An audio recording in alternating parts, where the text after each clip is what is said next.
नमस्कार मेरे प्रिय साधक एवं साधिकाओं।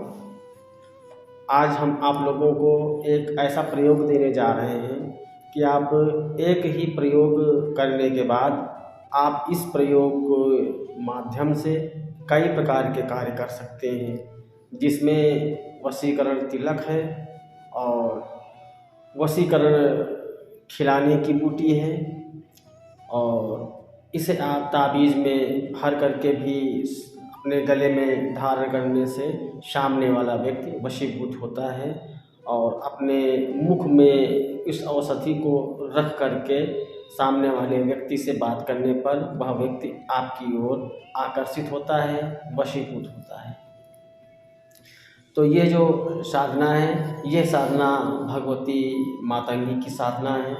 जैसा कि आप लोग जानते हैं कि मातंगी की अगर कोई साधक है, साधना करता है, तो वह साधक अपनी ओर हर प्रकार के व्यक्ति को आकर्षित करता है और ख़ासकर सामने वाले व्यक्ति के ऊपर जब कोई प्रयोग करता है तो वह वशीकरण का प्रयोग करता है, जिसमें आपके शत्रु अगर आपसे प्रबल हैं, आप उन पर भी वशीकरण मंत्र का प्रयोग कर सकते हैं, जिससे वह जो आपके शत्रु हैं आपसे ईर्ष्या करना छोड़ देंगे और आपकी बात को मानेंगे, यानी शत्रुता नष्ट कर देंगे। वह आपका हितैषी हो जाएगा, आपका मित्र हो जाएगा। अगर आप बिजनेस व्यापार में इस मंत्र के माध्यम से आप तिलक बनाते हैं और वह तिलक आप अपने मत्थे पे धारण करते हैं, तो फिर आपके जो ग्राहक हैं वो आपकी दुकान की ओर आकर्षित होते हैं।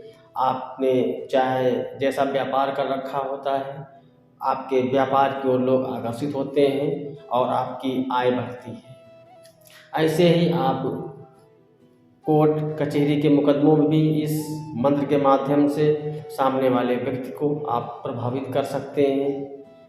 तो देर न करते हुए आप लोगों को मैं इसका प्रयोग बताता हूँ।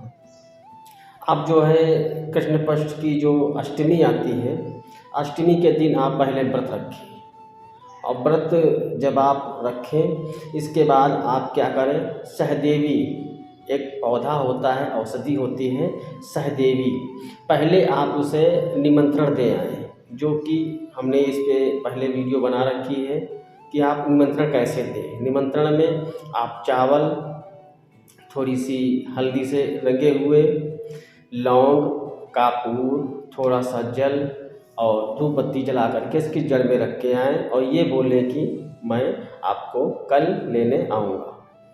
दूसरे दिन जब आपकी नवमी पड़े सुबह, तब आप उसे उखाड़ के अपने घर ले आएँ। फिर आप उसे अपने सामने रख करके ये क्रिया 7 दिन की करें। 7 दिन की क्रिया करें और जो मैं आप लोगों को मंत्र बताने जा रहा हूँ, आप इस मंत्र के माध्यम से इस औषधि को अभिमंत्रित करें। अगर आप में इसको मंत्र को और तीक्ष्णता लानी है तो आप इस प्रयोग को 11 दिन भी कर सकते हैं। तो आप लोग ये प्रयोग करें और इस प्रयोग में आप लोगों को मैं मंत्र बताता हूँ, उसके बाद इसका विधान बताता हूँ।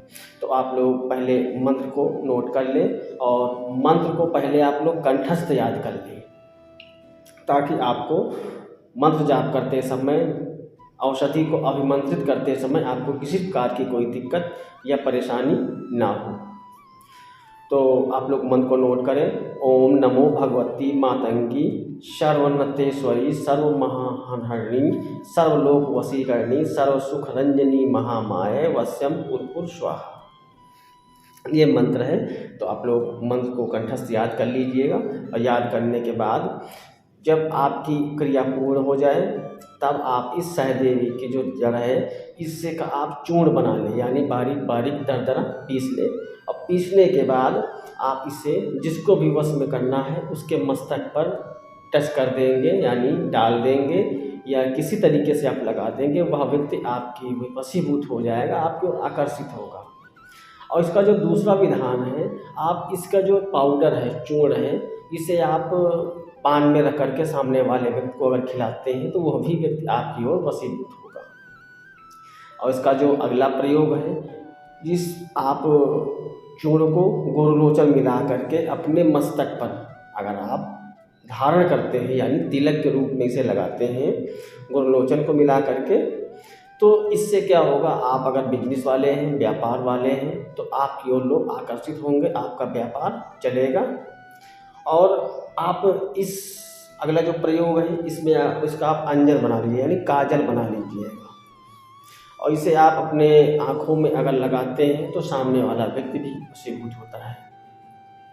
इससे और भी एक आगे प्रयोग में बता रहा हूँ। इस चूर्ण को अगर आप अपने सिर में डालें और अगर सामने वाले व्यक्ति से आप अगर बात विवाद करते हैं तो वह व्यक्ति आपके प्रभाव में रहेगा, आपसे बहस नहीं करेगा, यानी आपसे दबाव मानेगा।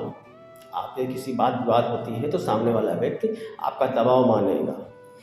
और इस जो पेड़ है, सहदेवी है, अगर इसकी जड़ को आप चूर्ण को ताबीज़ में भरेंगे और ताबीज़ में भरने के बाद आप किसी बच्चा, ऐसा बच्चा यानी छोटा सा बालक जिसको बार बार गले में नज़र लगती है, मतलब कि गले में धारण कर लेंगे तो नज़र नहीं लगेगी, जिसको बार बार नज़र लगती है या किसी अन्य कारण से वो परेशान रहता है, कोई ग्रह उसका खराब है, तो वो भी ठीक हो जाएगा।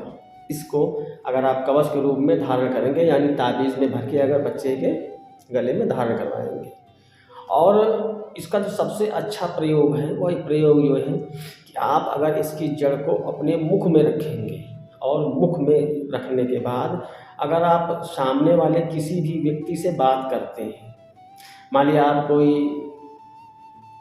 व्यापार में हैं और आप सामने वाले से मीटिंग करते हैं और आपको कोई प्रोजेक्ट पे बात करनी है, तो जब इस जड़ को आप अपने मुंह में रखेंगे, मुंह में रखने के बाद जब सामने वाले व्यक्ति से बात करेंगे तो वह व्यक्ति आपकी बात को बड़ी बारीकी से सुनेगा और मना नहीं कर पाएगा।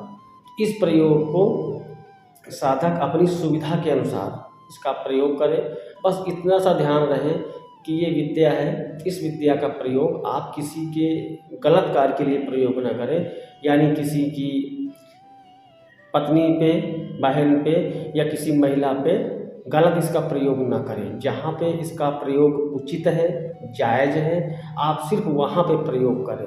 आप धन के लालच में किसी का अहित ना करें, अन्यथा इसका जो हानि होगी और जो पाप होगा वो आपके सिर होगा। इसलिए जो भी करें आप बहुत ही सोच समझ के करें। विद्या होती है, आप इसका सिद्ध करते हैं, सिद्धि करते हैं, मेहनत करते हैं, तो आप इस चीज़ को विशेष ध्यान रखें, इसके लाभ और हानि के जिम्मेदार आप स्वयं होते हैं। इसलिए हम आपसे यही कहेंगे कि आप लोग विद्या को प्रयोग करें, लेकिन बहुत ही सोच समझ के करें, किसी का अहित न होने पाए। और ये विद्याएँ होती हैं अपने लाभ के लिए, आप अपना लाभ करें, आप धन कारोबार न बढ़ाएं, लोगों को अपनी ओर आकर्षित करें। जो लोग आपकी बात को नहीं मानते हैं, चाहे वो मेल हो चाहे फीमेल हो, उनके सामने आप जाएं तो अपने मुख में इसको रख कर के सामने वाले व्यक्ति से बात करें, या कवच के रूप में भी आप इसे स्वयं से धारण कर सकते हैं। इससे ये होगा कि सामने वाला व्यक्ति आपकी बात को सुनेगा।